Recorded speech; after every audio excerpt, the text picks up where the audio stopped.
Harvard University's Center on Developing Children highlights that childhood neglect accounts for 78% of all child maltreatment cases nationwide. This piece is a representation of childhood trauma and emotional neglect. Toy Soldiers by PryoWaffle.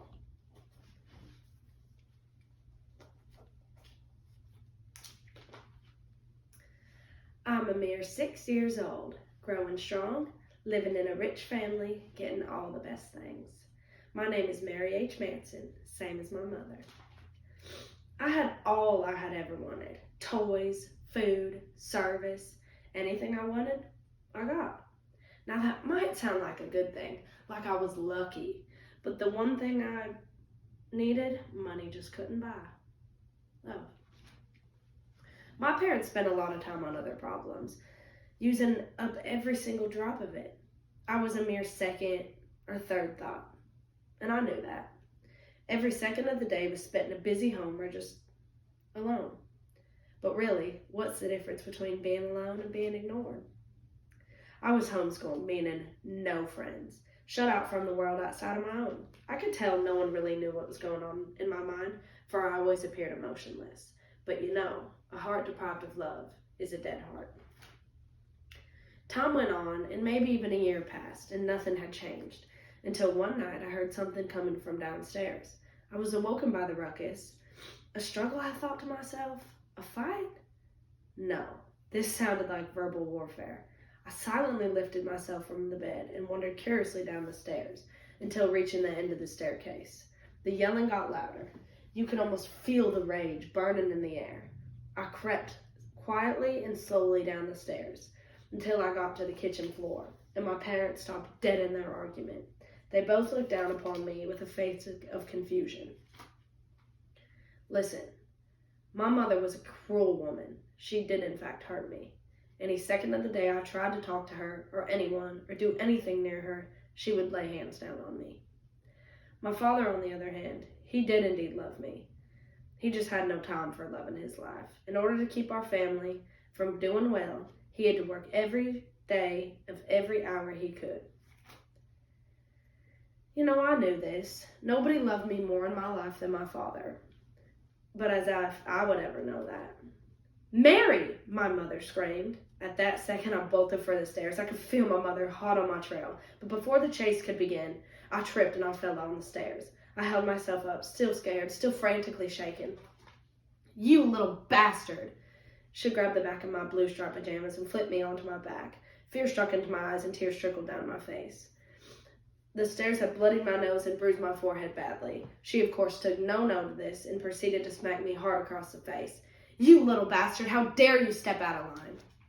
Constantly, she hit me over and over. I'll teach you to never, ever, ever do that again. With one final hard slap across my red bloodied face, she bent over and took a breath over my defenseless body. I laid on the stairs, looking into her eyes, praying to myself that maybe she would catch a glimpse of my pain within them. Just when she held up her palm to ready herself, my father ran up behind her and stalled in shock. Mary, I'm shocked. What the hell do you think you're doing? He belted at her. She snapped back. She stepped out of line.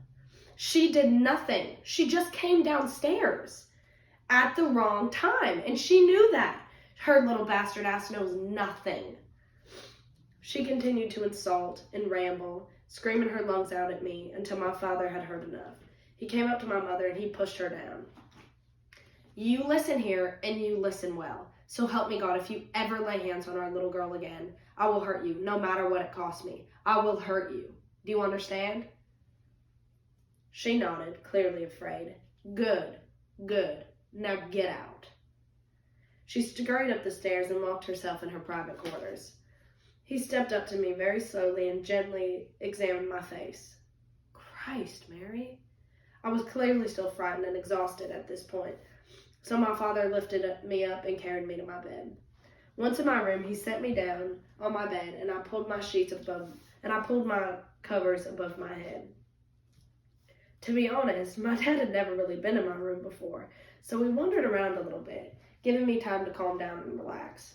My floor was just a boring old hardwood, and my walls were blue striped wallpaper, just like my pajamas. It was a tiny room, and I had never touched any of my toys, but one toy was left out. Ah, yes, my only passion, toy soldiers. My father bent down and picked up one of the little men. It was beautifully hand-painted. It held a little rifle in both hands and had a green army jacket on. His helmet was scratched lightly with some of the paint missing on it. Setting it back down, he pondered over the rest of my set, neatly set out in orderly fashion. Honey, I never knew you liked toy soldiers. Mm-hmm, I murmured under the sheets.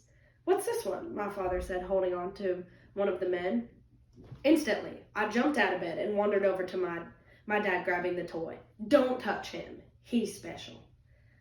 I held it up and rubbed off one of the fake smudges. Oh, well, I'm sorry. Who is he? A smile washed over my face as I looked down at the doll. This here is the general. He is the most important of all. My eyes sparkled as I looked at the figure. He could tell this was my passion. The moment I smiled, my father held back tears. He hadn't seen his own daughter smile before, at least not in years. This may have been one of the best days of both of our lives. Show me more, Mary, please, my father said. I looked up at my father and said with a voice of pride, Don't call me that. Call me Soldier Mary. Okay, Private, my father saluted. We spent the whole night playing together, having the best time of our lives, but it was not to last. My mother was busy pacing in her room, thinking of what had just happened. She glanced into her mirror angrily, trying to shut out the sound of the two laughter coming from down the hall. She was enraged. How dare he? How dare he tell me that? How dare he think that he can tell me what to do? I'm going to put that ass in jail, I swear to God. Pacing and pacing. Plotting, perhaps? Well, perhaps, yes. After my father went to bed in his own room, he saw a strange shadow but paid no attention and just went to sleep, assuming that it was something like the curtains or maybe a bird outside. He rested up, dreaming of better days with me and him. I heard a scream from my father's bedroom the next morning. A maid had gone down to wake him up, and there he laid, motionless in bed. I was the first to hear the maid scream for help, so I bolted down the hall and screamed for his voice. Dad! I screamed, looking down at his face. Panic had arose all around the house. Dad! I frantically shook his shoulder as the maid called an ambulance. Papa, wake up! An emergency crew was already in the house faster than you would even believe it. The men piled into his room and quickly lifted him onto his sling. Where are you taking my papa? Take me too! I pulled on one of the man's pant legs. No, you can't. Dear God! Look at this little girl's face. A member of the crew stood shocked, looking at my bruised, red face. She needs to be taken to a hospital, he hollered, lifting me into his arms and running out to the ambulance. As we ran out, I caught a glimpse of my mother, smirking in the upstairs window, waving goodbye.